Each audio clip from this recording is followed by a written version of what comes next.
एक समय की बात है। ग्वालियर, मध्य प्रदेश में रहने वाली नंदिनी केवत, उम्र करीब 32 साल, अपनी लाइफ को फिर से संवारने की कोशिश कर रही थी। उसने एक ब्यूटी पार्लर खोला था और काम अच्छा चल रहा था। बाहर से सब कुछ नॉर्मल दिख रहा था, लेकिन उसकी जिंदगी के पीछे कई अंधेरे राज छिपे हुए थे।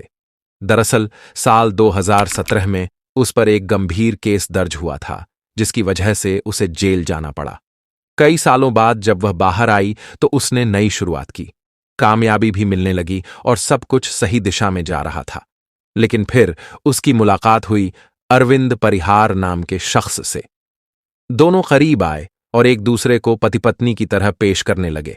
लेकिन हकीकत ये थी कि अरविंद पहले से शादीशुदा था और उसके बच्चे भी थे। जब नंदिनी को ये सच्चाई पता चली तो उसने अरविंद और उसकी पत्नी पूजा परिहार पर गंभीर आरोप लगाए कि उन्होंने उसके नाम से अश्लील फर्जी वीडियो बनाकर सोशल मीडिया पर फैलाए।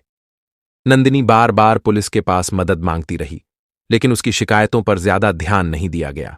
धीरे धीरे हालात और बिगड़ते गए।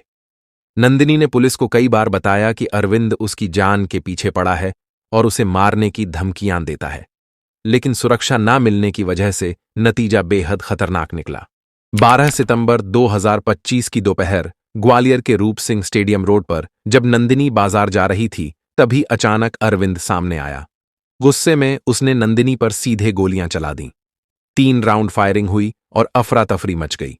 मौके पर मौजूद लोग घबरा गए। तुरंत पुलिस और एम्बुलेंस बुलाए गए, लेकिन अस्पताल पहुंचने से पहले ही डॉक्टरों ने नंदिनी को मृत घोषित कर दिया। इस पूरे मामले ने कई सवाल खड़े कर दिए। क्या पुलिस अगर शुरुआत में नंदिनी की शिकायतें सुन लेती तो उसकी जान बच सकती थी? क्या अरविंद की पत्नी भी इस साजिश में शामिल थी?